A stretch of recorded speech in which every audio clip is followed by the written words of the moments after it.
நம்முடைய முத்தமிழறிஞர் தலைவர் கலைஞர் அவர்தம் பிறந்த நாளை ஒட்டி அவர்தம் புகழ் உடம்பை நினைவுகூறுகின்ற நாள் இந்த நாள். தமிழனுக்கு எழுமை மறுமை கிடையாது. அதனால்தான் வள்ளுவன் எழுமையையும் மறுமையையும் பற்றி சுட்டி காட்டியதில்லை என்பதை நாம் பெருமையாக இன்றும் குறிப்பிடுகின்றோம்.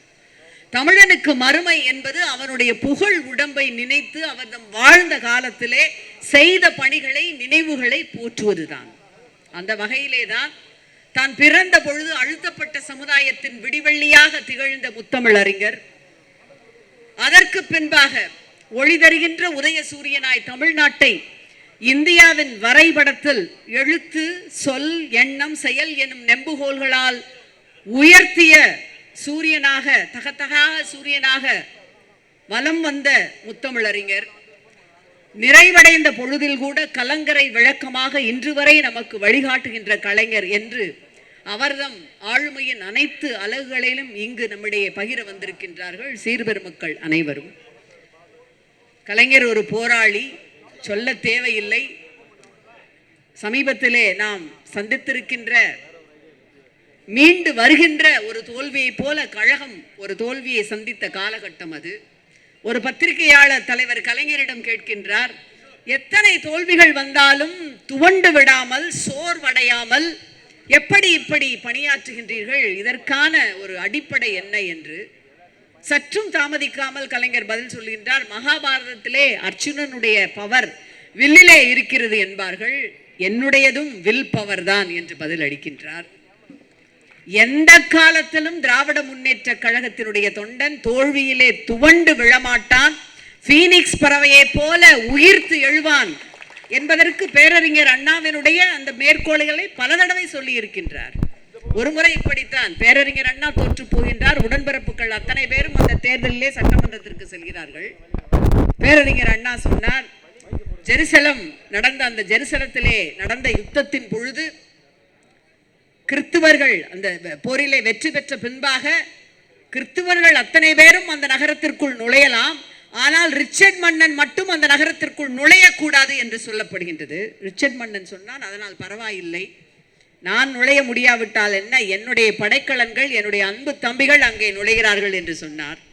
அதை போலத்தான் வரலாற்றின் அத்தனையிலும் நமக்கான வழிகாட்டிகள் விட்டு சென்றிருக்கின்ற பாடம் இன்றைக்கு நமக்கு ஒரு மிகப்பெரிய முன் உதாரணமாக ஒரு போராளியாக திகழ்ந்த தலைவர் கலைஞரை, ஒரு சுயமரியாதைக்காரராக திகழ்ந்த தலைவரை உங்களை நீங்கள் எப்படி வர்ணித்துக் கொள்வீர்கள் என்ற ஒரு கேள்வி கேட்கப்படுகின்றது.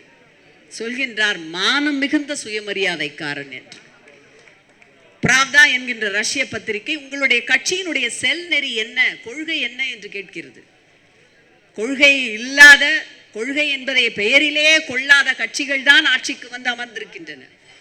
கொள்கை என்ன என்று கேட்பதற்கு அழகாக சொல்லுகின்றார் அவர். சமுதாயத்திலே சமத்துவம், சுயமரியாதை, பொருளாதாரத்திலே சமதர்மம், அரசியலிலே ஜனநாயகம், இதுதான் என்னுடைய கட்சியின் செல்நெறி என்று இன்றைக்கும் அதனை எடுத்து தூக்கி பிடிக்கின்ற ஒப்பற்ற தலைவர் நம்முடைய தளபதி அவர்களை நாம் பெற்றிருக்கின்றோம். அதே போலத்தான் பத்திரிகையாளர் ஒருவர் கேட்கின்றார், குமுதம் பத்திரிகை உங்களையும் ஐயா வீரமணியையும் குறிப்பிட்டு அவர்கள் இருவரும் ஆத்திகர்களாகி நெடுங்காலமாகிவிட்டதே என்று கிண்டல் அடித்திருக்கின்றதே, அதற்கு பதில் என்ன என்று ஒரு பத்திரிகையாளர் கேட்கின்றார். தலைவர் கலைஞர் பதில் சொல்கின்றார், குமுதம் இரவிலே மலர்வது, இரவிலே அதற்கு கருப்பு சட்டை கண்ணில் தெரியாது என்கின்றார். எவ்வளவு எல்லா காலத்திற்கும் பொருத்தமான பதில்கள். இன்றைக்கு நாம் சந்தித்திருக்கிற இந்த துரோகத்திற்கு இன்றைக்கு மேகதாது அணை உங்கள் அத்தனை பேருக்கும் தெரியும். நம் தமிழ்நாட்டின் அரணாக இருக்கின்ற நம்முடைய மேனாள் முதலமைச்சர், நம்முடைய கழக தலைவர்கள் இன்றைக்கு இல்லை. ஆகவே மேகதாது அணை கட்டப்படும் என்றெல்லாம் பேசப்படுகின்ற காலகட்டத்தில் இதே போன்ற ஒரு சூழலிலே ஒரு தொண்டர் நம்முடைய தலைவர் கலைஞரிடம் கேட்கின்றார், இந்த தேசிய நீரோட்டம்ங்கிறாங்கல்ல ஐயா, அதோட அர்த்தம் என்னன்னு கேட்கிறார்.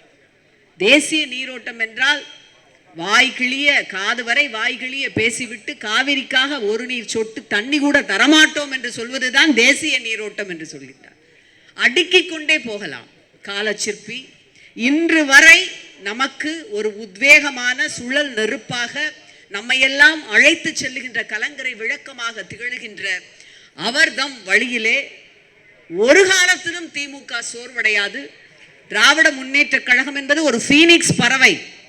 அது இந்தியா மட்டுமல்ல, உலகம் முழுவதும் இருக்கின்ற தமிழர்களிடம், இளைஞர்களிடம், யுவதிகளிடம் ஒரு 20 ஆண்டு காலத்திற்கு முன்பாக புலிப்பாய்ச்சலோடு அவர்களை முன்னெடுத்து சென்றிருக்கின்ற இயக்கம் என்பதை நாம் எப்பொழுதும் நினைவு கூறுவோம். அந்த வகையிலே இந்த மாலை நம்முடைய முத்தமிழ் அறிஞருக்கு, அவர்தம் புகழ் உடம்பிற்கு நாம் மரியாதை சேர்க்கின்ற மாலை. நன்றி, வணக்கம்.